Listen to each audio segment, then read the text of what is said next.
What's good, everybody? I'm Keandre, this is HoopIntellect, and welcome back to the channel and part 2 of this preseason big board / watch list. In this one, we're basically talking the best of the rest that were not mentioned in that top 60, the part 1 that you guys are accustomed to. I felt like there was just so much more that we could talk about that we don't usually get the chance to, and that's kind of the part of the reason I wanted the podcast in the future too. So that's what this is for. Now, we won't do like a complete separate board of another top 60 with all the editing and everything that you guys are kind of used to, but we will talk about a lot of different people and try to cover as much as possible and kind of give a few details of guys you might want to watch in the future for this next draft and also down the line as well. And you can also kind of use the graphics that I made as sort of cheat sheets or just guys to keep track of. But with all that being said, we'll jump into the most prominent, or those I think are the most interesting prospects first, and then we'll separate them by freshmen, sophomores, upperclassmen, and then international players that are all on the radar. Yeah, we'll go ahead and get right into it with the first player, and that is RJ Luis. He was, one of those first guys that I really wanted to be on the board. He is still recovering from a hand fracture that hopefully doesn't derail the sort of path that he was on last year as a freshman at UMass, and now he's headed to St. John's playing for Rick Pitino. But he's a 6'6" guard, kind of slash wing who can create shots, is aggressive defensively at the point of attack. He kind of just makes easy NBA sense. So hopefully he gets cooking by December and January and coming back from that hand fracture. Another guy that I think is poised to have a ton of NBA attention is AJ Mitchell out of UC Santa Barbara. I love his game as a big-time lefty guard who can create with the best of them. I think he's going to be one of the best mid-major guys out there by far. I want to see him shoot the ball better this year, but honestly, when I was kind of putting this together and kind of putting the list of names that I wanted to still talk about, I was thinking that he probably should have been on the top 60. So that's just kind of how I feel about him. So by the first update of the year, he's probably going to be on there if I had to guess, as we still weed out some of the freshmen who may not be quite as ready. Yves Missi has been kind of all the talk coming out of Baylor this summer. I initially saw just a limited amount of him coming out of Prolific, so I'm kind of waiting on the season to see more of him and get a better feel of who he fully is as a player. But an athletic big man who can finish plays and protect the rim, bring a lot of energy, is always going to have value at the NBA level, and I think he could really shine around this talented group of Baylor guards. The Ray J. Dennis's, you guys obviously know about, Jacoby Walter at this point, and the rest of the guys over there at Baylor. And I could even see a scenario where he reaches the first round based off of things that I've heard and just what I've seen so far to this point. And as we move on, we're just kind of jumping around to a lot of different players. Again, this is just kind of the most interesting, or the guys who may stand out the most to me that we didn't talk about in that top 60 board. But Zach Edey out of Purdue, he's been a staple in college basketball the last several years, and for me, he's always been a sort of interesting evaluation because I do think that there's something there with him. He's huge, listed at 7'4". He's super productive. He's got good touch around the rim, block shots on the interior. The questions that I have, and most others have, is just kind of in his mobility, both as a roller and then defending in space and in the pick and roll, and also given that he's never going to have the same type of role that he has at Purdue with the way that Matt Painter likes to play and the heavy post-ups and all that. But I still think there's a possible contributor there, and I could end up much higher on him by the end of the season. Tiafael Leonard is one of the more interesting players potentially in this draft class. He was just selected 2nd overall in the G League draft to the South Bay Lakers, and he'll look to become, I believe, just the 8th player who has been drafted from the G League to the NBA and wasn't affiliated with the Ignite, obviously starting up a few years ago back in 2020 and creating that path. So some of those guys who have done it in the past, I know Thanasis Antetokounmpo was one of them. I believe Glenn Rice Jr. was another one.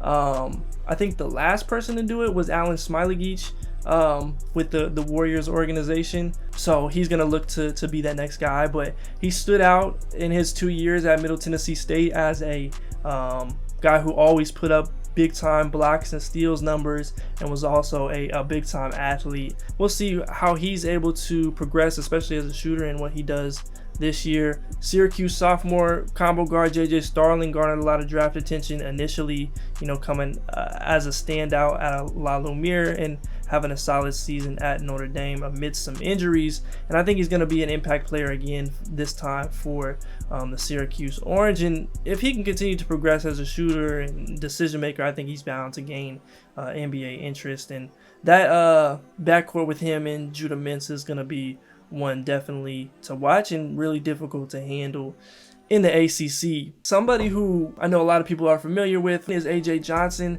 and he's been kind of a bit beyond his depth in the NBL to start at least. He's played a total of 31 minutes on the year, and I just think kind of the physicality and just his youth have shown a lot, which weren't necessarily surprising. I felt like that was a possibility, even given the progress that he has made to this point.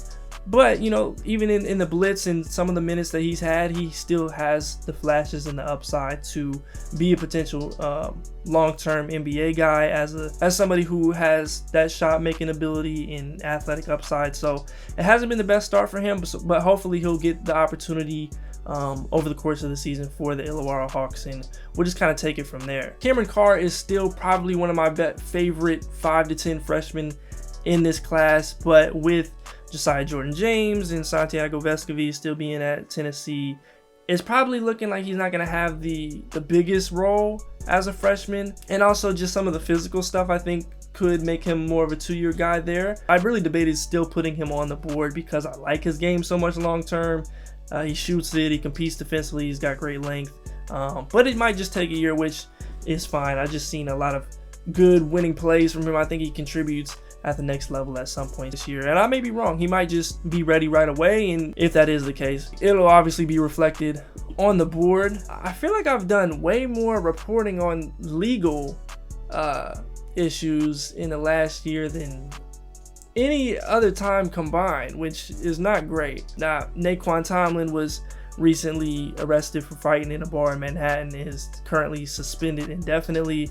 This is obviously a really unfortunate situation for somebody who had a lot of draft buzz, kind of got on radars for real last year and was a big part of their big run last year. As a guy who at 6'10", 6'11", moves unlike too many at that size and can shoot the three, can attack a closeout, do a number of different things defensively. I just kind of wanted to see him put it all together. So hopefully he's able to return at some point.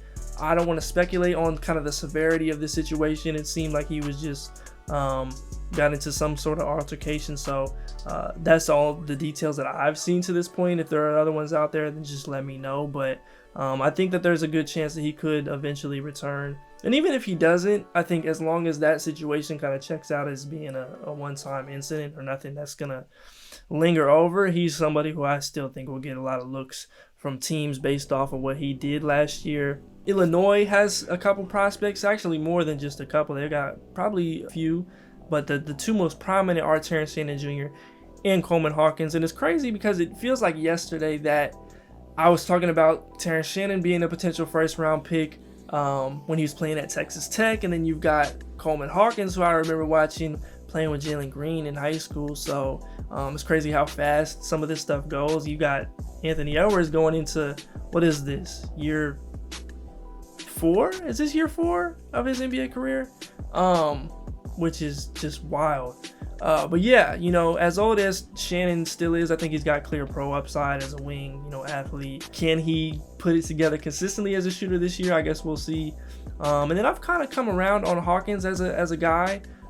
Didn't make the top 60 board, but I think he's right there on the door for me. Really like his defensive versatility as a 4-man, somebody who could potentially play the 5. I liked what he was doing in that game against Hunter Dickinson in Kansas in that exhibition, and then so those two have to get a mention. Duke has a few prospects this year, more than a few. Both Jared McCain and Caleb Foster could feasibly be one and dones this year, but I kind of expect them to be 2-year guys.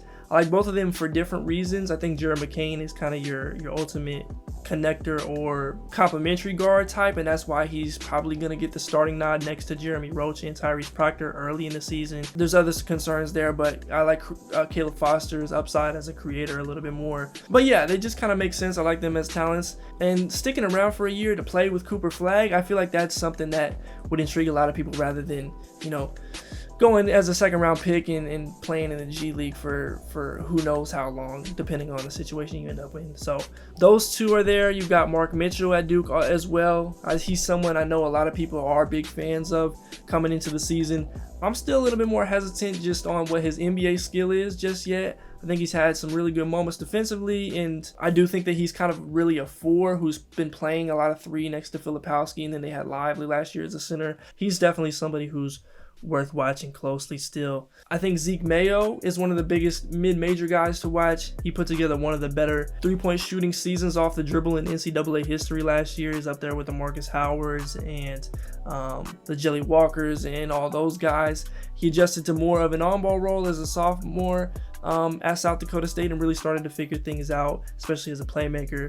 And I think playing in the Summit League, he'll need to show further progress as a passer in his defense and maybe dispel some concerns in his athleticism, though I think he's always been a really physical finisher around the basket. But I really like his game. He's been a high major talent since high school that was severely under-recruited in my opinion. So I think he has a massive season, and it gets some sort of NBA attention, if not some of those high D1s asking for him to transfer. Jemiah Neal, Arizona State, he's still somewhat a sleeper. He's somebody who I've, during this time where I'm kind of just watching a whole bunch of people and revisiting things from last year, he's really stood out. He only averaged about 4 points a game last year and dealt with some injuries early in the year that kind of pushed him on the outskirts of the rotation. But from what I saw and how he finished the year and showed out in the tournament, he's a dynamic scorer, he's a bouncy athlete, event creator defensively. Just kind of want to see him put all those pieces together this year for Arizona State as one of their key guys, next to a guy like a Frankie Collins. And he had 35 in his scrimmage against San Jose State recently, so I'd say he's on track to do just that and break out this year as a junior. Rutgers has 2 guys I'm really interested in Cliff Omarui, who was on boards and got a lot of attention last year, and then Gavin Griffiths, who is a freshman. Omarui returns as an athletic rim protector and finisher, and then Griffiths is an elite shooter with good size on the wing who can put on the floor, and both will be really important for the success of this team. And then I think Griffiths has serious one-and-done potential. Javon Porter out of Pepperdine, stood out multiple times last year as a freshman, and I think he could be the next guy to make that NBA jump for them. He is the younger brother of Michael Porter Jr. of the Denver Nuggets, and Javon's skill set as a forward who can really shoot and score it and make plays defensively is going to get him a lot of NBA attention and a lot of fans quickly. And if he does take those next steps forward this year, he just might be on the first board update of the year. I could very easily see that happening. Just a few more here. Dylan Mitchell was in the lottery coming into the season for a lot of people last year. I think his athleticism and defensive versatility could still take him pretty far, but we've got to see something other than, gimme buckets and offensive rebounding on offense this year. If he takes that next step, whether it be as a shooter or, some of the things that he did as a creator in the combine or, as a passer, I think he could very easily get back into real draft conversations. I really like this Oregon freshman class of Jackson Shelstad, Kwame Evans, and Mookie Cook. Shelstad is one of the most talented freshman guards in this class. I love watching him in high school. Kwame Evans is an intriguing defender with some real scoring flashes. Needs to kind of find that jumper. And then Mookie Cook is currently out till December, but he has some promise on the wing as well. JoJo Tugler is the sort of quintessential small ball 5 or versatile 4 at 6'6" with a 7'6" wingspan that a lot of people become fans of quickly. I think he can be just nasty on that end. Immediately for Houston, I think he's the perfect fit for you look at all the prospects. Jarris Walker was one of those guys last year, but he was supposed to go to Houston. That's just what it was. And NBA wise, while I am a little bit more concerned about where he fits best offensively, it may not matter too much. I think that he's got the energy and the motor, the ability to impact the game in that way to make him somebody worth drafting in this upcoming draft. And then another freshman, the final guy that we'll talk about in sort of detail here, is Kerry Booth out of Notre Dame.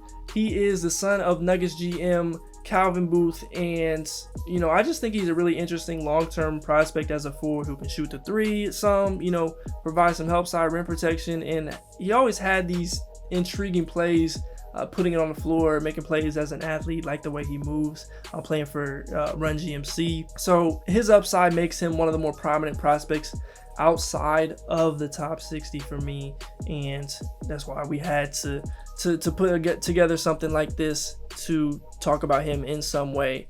Now, as we get into the rest of this, we'll briefly talk about the rest of freshmen, sophomores, upperclassmen, and international prospects. And we'll start with the upperclassmen because there is just a ton of talent there, and these are going to be the most prominent players in college basketball this year. So as we're looking at this list, we've got Zurich Phelps, who is one of my favorites to watch last year playing for SMU. I really like what he does as a guard. If you want a game specifically to go watch watch him versus Wichita State. This was during the Super Bowl. I feel like nobody in the world was watching this, but him versus Craig Porter Jr., that was a big time matchup, so definitely go watch that one. Needs to still shoot it better, but he has the pieces. Eric Gaines, we talked about a lot last year at UAB. This is the year for him to put it together and also being more of the feature guy. With Jelly Walker leaving, he could really break out. Got Tyler Kolek at Marquette, who's in for a big season. The FAU guards and Elijah Martin and John L. Davis, I wouldn't forget about them. And that FAU team is going to be serious. Grant Nelson transferring to Alabama. He's somebody who caught a lot of eyes last year for a lot of different reasons, and I think he's somebody still to keep an eye on. Johnny O'Neal headed to Santa Clara is a super intriguing forward/wing, super dynamic. Should be a great watch for them, along with Adama Ball transferring from Arizona. So the two of them combined with the other pieces on that roster should be fun and draw a lot of interest from scouts. Got Baylor Shireman still there, Spencer Jones, Ryan Kalkbrenner. I haven't been a huge fan of his relative to some others, but he still deserves a mention for sure. Now moving on to some of these freshmen that we didn't talk about yet, and with them, it's a little bit more volatile, especially than the upperclassmen. They can go in a lot of different directions this year. That's just kind of the name of the game at this point, but a lot of intriguing talent here. One of those guys being Wesley Yates at Washington. He can get buckets in a big time way. He's coming back from a foot injury right now, but it seems that he's going to be ready for the start of the season, so he's definitely somebody to watch. UCLA's Elaine Feebley and Sebastian Mack are two freshmen who I think are going to make a huge impact for them. So, and they have early in these exhibitions and going into the year. So those guys got to be on your watch list for sure, especially Feebley. I like his long-term NBA upside quite a bit as a, big sort of guard out of France.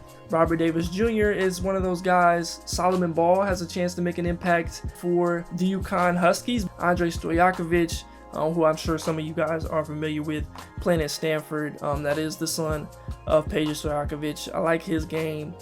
Xavier Booker at Michigan State is probably a 2-year guy, but he's an intriguing lefty forward with a lot of defensive versatility. I think he shines at some point in his career. Dalen Swain, I think he's a sort of sleeper freshman. One of his coaches actually tipped me to him at some point earlier this summer, and he's been impressive early for them. There's been a lot of talk about how he's going to contribute for Xavier this year. He's still super young, so maybe more of a long-term guy as well, but I like what he can do from what I've seen. You got Bay Fall at Arkansas, and also Sean Stewart at Duke as those kind of front court guys. Let's go over to some of these sophomores.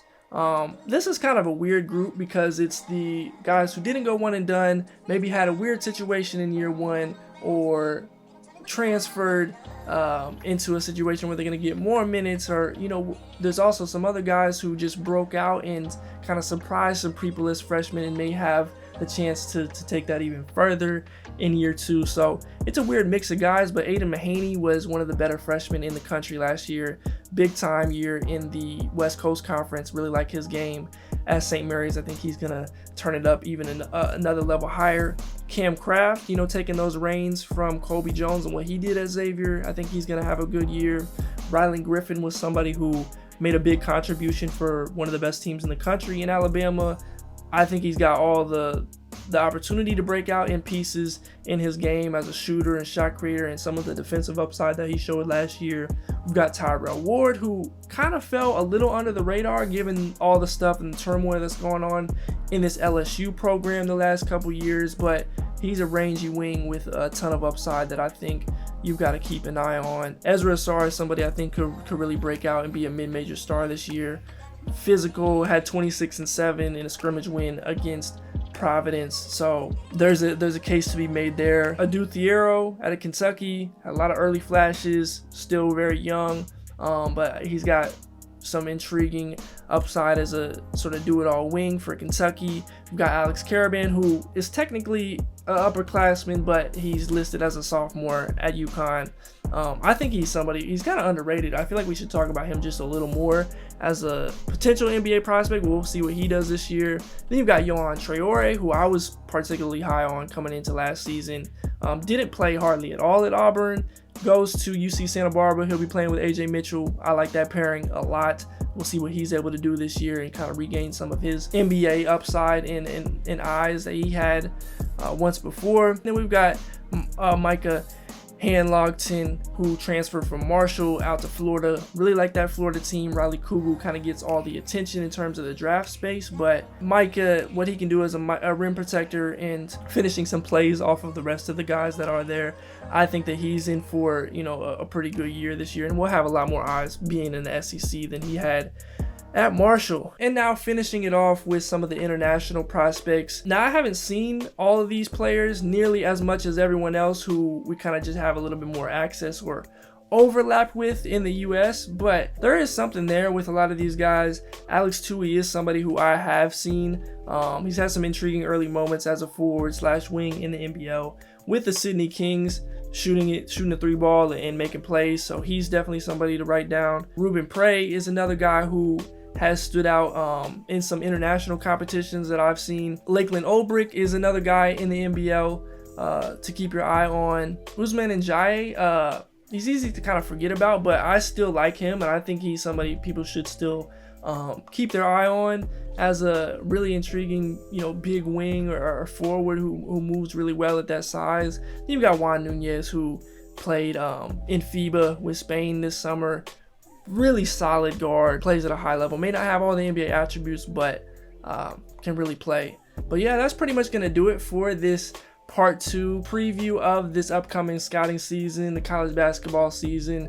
I really just wanted to put this out there because I feel like there's a lot of things that I do in terms of scouting that I don't necessarily make content on, even to the scouting report videos, which I plan on doing a lot more of this year. But yeah, that's why I felt like I needed to kind of deliver with this, and we'll hopefully be able to do some more of this type of content both on YouTube and on those audio platforms in the future. Maybe have some guests. Again, I don't want to say certain things because I don't want to not deliver on a promise, but that's kind of the long-term plan, to do some more stuff in the in-between beyond YouTube. But yeah, go ahead and leave a like and subscribe over here if you did enjoy this video. Leave a comment down below, maybe some of your guys who I didn't mention here, who you think I should, or some of these others that you do think should be on the top 60 board. Everything in between, just leave a comment down below. But yeah, I appreciate y'all for watching this video or listening to this podcast. But that's gonna do it for this one. As always, I'm Keandre. This is HoopIntellect. Until next time, I'm out.